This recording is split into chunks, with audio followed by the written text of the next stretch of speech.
KKR ভক্তদের জন্য অবশেষে বড় সুখবর। টানা খারাপ পারফরম্যান্সের মধ্যে অবশেষে দলে যোগ দিতে চলেছেন মাথিসা পাথিরানা। এবার কি বদলে যাবে কেকেআরের ভাগ্য? 4 ম্যাচে মাত্র 1 পয়েন্ট টেবিলের একেবারে তলানিতে নাইটরা। কিন্তু এই এক খেলোয়াড়ের আগমনই কি কেকেআরকে আবার প্লে অফ রেসে ফিরিয়ে আনতে পারে? এমন কেকেআর ব্রেকিং নিউজ আর আইপিএল বাংলা আপডেট সবার আগে পেতে বাংলা ক্রিকেট 24 চ্যানেলটি এখনই সাবস্ক্রাইব করে বেল আইকন অন করে দিন। বর্তমানে আইপিএলে খুবই খারাপ অবস্থায় রয়েছে কলকাতা নাইট রাইডার্স। 4 ম্যাচে পেয়েছে মাত্র 1 পয়েন্ট। হায়দ্রাবাদ, মুম্বাই ও লখনৌয়ের বিরুদ্ধে হার আর একটি ম্যাচ নো রেজাল্ট।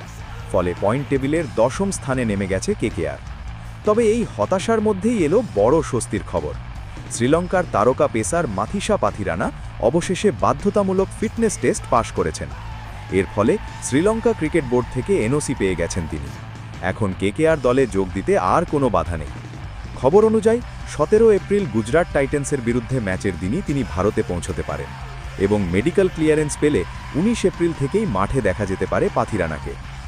সবচেয়ে বড় প্রশ্ন, এই এক খেলোয়াড় কি কেকেআরের বোলিং ইউনিট বাঁচাতে পারবে? বর্তমানে কেকেআরের সবচেয়ে বড় সমস্যা তাদের বোলিং। আগেই চোটের জন্য ছিটকে গিয়েছেন হর্ষিত রানা এবং আকাশদীপ।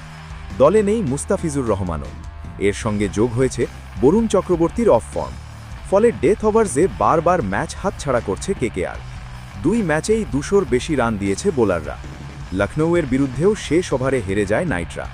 এমন পরিস্থিতিতে পাথিরানার আগমন কেকেআরের জন্য গেম চেঞ্জার হতে পারে। বিশেষ করে ডেথ ওভার্সে তার ইয়র্কার আর পেস ভেরিয়েশন দলকে অনেকটা স্বস্তি দিতে পারে।